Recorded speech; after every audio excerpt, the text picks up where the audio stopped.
Assalamualaikum warahmatullahi wabarakatuh. Sobat Rizki rahimakumullah, kalau berbicara tentang Ka'bah, kita akan langsung berdoa untuk bisa datang berkunjung ke Baitullah. Semoga ya sobat. Di video kali ini, Rizki akan membahas tentang seseorang yang akan menghancurkan Ka'bah kelak. Allahu Akbar. Pada suatu hari nanti, Ka'bah akan dirobohkan oleh seorang manusia terkutuk bernama Zuzuwaikatain dari Habasyah. Zuzuwaikatain adalah nama gelar yang berarti si pemilik dua betis yang kecil. Betisnya dikatakan kecil karena pada umumnya betis orang Habasyah memang kecil-kecil. Sebagaimana diriwayatkan dari Ka'ab al-Ahbar dalam tafsir Ibnu Katsir tentang bahasan firman Allah, sehingga apabila telah dibukakan pintu Ya'juj dan Ma'juj, Quran Surat Al-Anbiya ayat 96, bahwa munculnya Zuzuwaikatain bermula pada masa turunnya Nabi Isa alaihissalam, yaitu setelah dibinasakanya Ya'juj dan Ma'juj. Ketika itu, Nabi Isa alaihissalam mengirim pasukannya untuk memerangi bala tentara Zuzuwaikatain. Mereka berkekuatan antara 700 sampai 800 orang. Namun ketika mereka berjalan, Allah mengirimkan angin sejuk dari arah negeri Yaman. Angin itu mencabut nyawa setiap orang yang beriman, dan sisanya tinggal manusia-manusia yang jahat. Mereka bersetubuh bebas seperti binatang. Ka'ab al-Ahbar mengatakan, pada saat itu kiamat sudah dekat. Imam Ahmad meriwayatkan dari Abdullah bin Amr radhiyallahu anhu, dia berkata, aku mendengar Rasulullah SAW bersabda, Ka'bah ini akan dirobohkan oleh Zuzuwaikatain dari Habasyah. Dia merampas perhiasannya dan melepaskan kiswahnya. Aku seakan-akan melihatnya. Orangnya kecil, botak, dengan tulang-tulang persendian bengkok, sedang menghantam Ka'bah dengan sekop dan kapaknya. Isnad hadis ini jayyid dan qawi. Hadis riwayat Ahmad dalam musnadnya nomor 7053. Abu Daud meriwayatkan dari Abdullah bin Amr dari Nabi Muhammad SAW bahwa beliau bersabda, biarkan orang-orang Habasyah selagi mereka membiarkan kamu tidak mengganggu kamu. Sesungguhnya kita tidak akan ada orang yang berani membongkar barang-barang simpanan dalam Ka'bah selain Zuzuwaikatain dari Habasyah. Imam Ahmad meriwayatkan pula bahwa Ibnu Abbas mengabarkan kepada perawi hadis ini bahwa Rasulullah SAW bersabda, seakan-akan aku melihatnya. Orangnya hitam, dengan congkaknya dia merobohkannya Ka'bah, batu demi batu. Dan menurut riwayat Imam Ahmad pula dari Abu Hurairah radhiyallahu anhu, Rasulullah bersabda, malam dan siang tak akan berhenti bergulir sebelum ada seorang lelaki dari kalangan kaum budak menjadi raja. Dia bernama Jahjah. Adapun kota Madinah, sebagaimana telah dibahas sebelumnya mengenai Dajjal, bahwa Dajjal tidak dapat memasuki kota Madinah dan Mekah. Di setiap sudut jalan di Madinah ada malaikat-malaikat yang menjaganya agar tidak dimasuki Dajjal.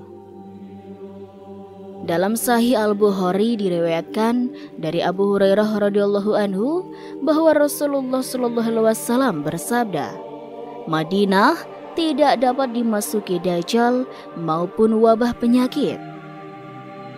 Telah dijelaskan pula bahwa Dajjal hanya bisa tinggal di luar kota. Lalu terjadilah goncangan hebat 3 kali yang mengakibatkan kaum munafik maupun orang-orang fasik, laki-laki dan perempuan, semuanya keluar dari dalam kota. Dan tinggallah orang-orang mukmin dan muslim, laki-laki dan perempuan di dalam kota Madinah. Dan hari itu disebut sebagai Yaumul Halas, hari pembersihan. Demikian sebagaimana pernah dinyatakan oleh Rasulullah, sesungguhnya kota ini Madinah adalah Taibah atau harum. Dia sendiri akan membuang kotorannya, lalu semerbaklah keharumannya. Kota Madinah akan tetap ramai pada saat Dajjal beroperasi dan ramai pada masa datangnya Rasulullah SAW, Isa bin Maryam alaihissalam, sampai beliau wafat dan dikuburkan di sana. Sesudah itu semua, barulah penduduk Madinah akan keluar meninggalkan kota. Wallahu alam. Riwayat-riwayat yang terdapat di dalam buku-buku sirah atau sejarah yang mengungkapkan pembangunan dan pemeliharaan Ka'bah, walaupun sebagian riwayat-riwayat tersebut tidak otentik jika ditinjau dari sudut periwayatannya, tetapi telah memberikan penjelasan bahwa pembangunan Ka'bah telah dilakukan beberapa kali. Pemaparan berikut diangkat dari beberapa narasumber, yaitu Kitab As-Sirah An-Nabawiyah, Fizuil Nazahir, Al-Asliyah, Mahdi Rikula, cetakan pertama tahun 1412 Hijriyah, Markas Al-Malik Faisal Lil Buhut wa Dirasat Al-Islamiyah, halaman 51-56. Al-Ka'bah Al-Musyarrafah Awalul Bait Wadi Al-Linnas, artikel dalam majalah haji edisi 9 dan 10 tahun 55 Rabiul Awal dan Rabiul Tsani tahun 1422 Hijriah. At-Tariq Al-Kawim 5K Wabaitullah Al-Karim Muhammad Tahir Al-Kurdi, cetakan pertama tahun 1420 Hijriah. Darul Qadir Beirut Fathul Bari Syahru Syahihul Bukhari Al-Fahis Ibnu Hajar dan lain-lain. 1. Pembangunan dan pemeliharaan oleh para sahabat sebagaimana diriwayatkan oleh Az-Zraqi. 2. Pembangunan dan pemeliharaan oleh Nabi Adam sebagaimana diriwayatkan Al-Baihaqi dan yang lainnya. 3. Pembangunan dan pemeliharaan oleh anak-anak Nabi Adam sebagaimana diriwayatkan oleh Az-Zraqi dan yang lainnya dari Wahab bin Munnabi, dan menurut As-Suhaili yang membangun adalah Syed bin Adam. 4. Pembangunan dan pemeliharaan oleh Nabi Ibrahim dan anaknya Ismail. Hal ini dijelaskan di dalam Al-Quran dan hadis-hadis. Bahkan riwayat-riwayat tersebut menjelaskan bahwa Nabi Ibrahim dan Ismail adalah orang yang pertama mendirikan dan membangun Ka'bah.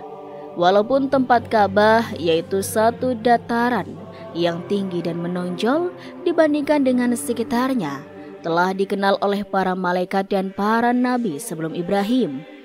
Tempat yang tinggi dan menonjol inilah yang ditinggikan dan dimuliakan sejak zaman dahulu sampai datangnya Nabi Ibrahim, yang kemudian membuat pondasi dan bangunannya bersama anaknya Ismail. Adapun riwayat yang menunjukkan bahwa sebelumnya Ka'bah telah dibangun, riwayat-riwayat tersebut hampir semuanya mauquf kepada para sahabat atau tabi'in, dan hanya diriwayatkan oleh pakar sejarah seperti Al-Azraqi, Al-Fakihani, dan sebagai ahli tafsir serta ahli hadis, yang mereka itu tidak berpegang teguh dalam meriwayatkannya syarat-syarat keautentikannya. Ibnu Katsir setelah memastikan bahwa orang pertama yang membangun Ka'bah adalah Ibrahim dan Ismail, maka dia berkata, tidak ada satupun riwayat yang sah dari Al-Masum, Nabi, yang menjelaskan bahwa Ka'bah telah dibangun sebelum Al-Halil, yaitu Ibrahim. Adapun Syu'bah, setelah merajikan pendapat Ibnu Katsir tersebut, dia berkata, apa yang telah kami rajikan dan telah kami ambil sebagai pendapat kami, tidaklah bertentangan dengan riwayat yang mengatakan bahwa tidak ada seorang nabi pun kecuali telah berhaji ke Baitullah Ka'bah. Dan riwayat yang dikeluarkan oleh Abu Ya'la dalam musnadnya dengan sanad kepada Ibnu Abbas radhiyallahu anhu. Beliau berkata, Rasulullah shallallahu alaihi wasallam telah berhaji. Ketika telah sampai di Wadi Asfan, beliau berkata, "Wahai Abu Bakar, wadi lembah apakah ini?" Abu Bakar menjawab, "Ini adalah Wadi Asfan."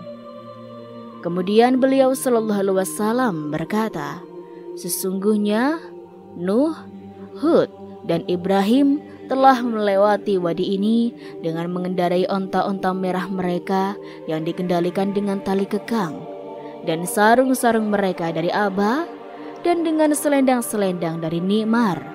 Mereka berhaji ke Baitul Atiq atau Ka'bah." Maksudnya adalah berhaji ke tempatnya, karena di sana, di tempat yang dituju, belum ada bangunannya. Nabi Ibrahim dengan dibantu oleh Nabi Ismail kemudian memulai pembangunan Ka'bah dengan membuat tinggi Ka'bah menjadi 9 hasta dan lebarnya 32 hasta. Dari Rukun Aswad sampai Rukun Syami yang di sisinya terdapat Hijar Ismail, beliau melebarkan antara Rukun Syami dengan Rukun Garbi atau Barat menjadi 22 hasta. Dan antara Rukun Garbi dengan Rukun Yamani menjadi 31 hasta. Serta antara Rukun Yamani dengan Rukun Aswad menjadi 20 hasta. Penulisan kitab Tariqul Ka'ab Al-Mu'azzamah, Syekh Husain Abdullah Basalamah menjelaskan, Nabi Ibrahim membuat 2 pintu untuk Ka'bah dengan ukuran yang sama. Satu dari arah timur dekat Hajar Aswad dan yang lainnya dari arah barat dekat Rukun Yamani. Beliau juga membuat lubang di dalam Ka'bah, yaitu di sebelah kanan orang yang masuk dari pintu timur, yang berfungsi sebagai tempat penyimpanan harta Ka'bah. Kala itu, Ka'bah belum diberi atap. 5. Pembangunan oleh bangsa Amalik dan Jurhum. Sebagaimana hal ini telah dinukil oleh Asy-Syami dari riwayat Ibnu Abi Syaiban, Ishaq bin Rahuya dalam musnadnya, Ibnu Jarir, Ibnu Abi Hatim, dan Al-Baihaqi dalam Ad-Dalail dari Ali. Imam As-Suhaili berkata, dikisahkan pada zaman Jurhum, Ka'bah dibangun sekali atau 2 kali karena banjir yang telah menghancurkan tembok Ka'bah. Tetapi ini bukan termasuk melakukan pembangunan, namun hanyalah perbaikan terhadap sesuatu yang diperlukan. Ahli sejarah bersilang pendapat antara 2 kabilah ini, manakah yang lebih dahulu membangun Ka'bah? Yang jelas, sejak zaman Nabi Ibrahim hingga Quraisy, Ka'bah dibangun dengan menggunakan tumpukan batu dan tanpa perekat tanah atau yang lainnya. 6. Pembangunan oleh Qusay bin Kilab. As-Sami 13 berkata, dinukil oleh Az-Zubair bin Bakar dalam kitab An-Nazab dan ditegaskan oleh Abu Ishaq Al-Mawardi dalam Al-Ahkam Al-Sultaniyah, yang menyatakan orang pertama yang merenovasi bangunan Ka'bah dari kalangan Quraisy setelah Nabi Ibrahim adalah Qusay bin Kilab. As-Sakawi mengatakan, Qusay mengumpulkan hartanya yang melimpah dan menghancurkan Ka'bah serta menambah tinggi Ka'bah menjadi 9 hasta dari yang telah dibangun pada zaman Nabi Ibrahim. Dia juga membuat atap Ka'bah dari kayu pohon adum dan pelepah kurma, sehingga dialah orang yang pertama yang membuat atap Ka'bah. Kemudian dibuka lagi hingga zaman Quraisy. 7. Pembangunan oleh bangsa Quraisy. Menurut ahli sejarah, pembangunan ini terjadi pada saat usia Rasulullah SAW menginjak 35 tahun. Nabi Shallallahu Alaihi Wasallam ikut serta dalam pembangunan ini dengan mengangkat batu-batu di atas pundaknya. Ketika sampai pada perletakan Hajar Aswad, kaum Quraisy berselisih siapa yang akan menaruhnya. Perselisihan ini nyaris menimbulkan pertumpahan darah. Akan tetapi dapat diselesaikan dengan kesepakatan menunjuk seorang pengadil hakim yang memutuskan. Pilihan tersebut ternyata jatuh pada diri Muhammad. Keistimewaan bangunan Quraisy. Quraisy membangun Ka'bah sesuai dengan pondasi bangunan Nabi Ibrahim. Quraisy mengurangi lebar Ka'bah 6,5 atau 6,5 hasta dari arah Hijr Ismail sebagaimana sekarang. Menambah ketinggian Ka'bah menjadi 18 hasta. Ka'bah dari sisi Hijr Ismail dijadikannya melingkar sebagaimana pada bangunan oleh Nabi Ibrahim. Quraisy membangun tembok pendek dari Hijr Ismail, meninggikan letak pintu dari tanah dan memberikan daun pintu yang dapat dikunci, menambah atap dan talang air atau mizab untuk mengatur pembuangan air dari atapnya dan dibuang di arah Hijr Ismail, memasang 6 tiang penyangga dalam 2 barisan di dalam Ka'bah. Bahan yang dipakai untuk membangun tidak hanya susunan batuan saja, tetapi juga dengan menggunakan tanah sebagai perekat. Menghiasi atap dan tembok Ka'bah sebelah dalam. Demikian pula dengan tiang-tiangnya. Mereka juga membuat gambar-gambar para nabi, malaikat, dan pepohonan, yang semua ini kemudian dihapus oleh Rasulullah SAW pada saat Fatu Mekah. 8. Pembangunan oleh Abdullah bin Az-Zubair sebagaimana diriwayatkan oleh Syaikani. Ketika Ibnu Az-Zubair berencana membangun Ka'bah yang hendak dikembalikan sesuai dengan asas dan bentuk sebagaimana yang telah dibangun oleh Nabi Ibrahim dan Ismail sebelum adanya perubahan dari kaum Quraisy, maka beliau menyampaikan rencana ini kepada kaum muslimin yang akhirnya disetujui. Kaum muslimin pun segera memulai pembangunan.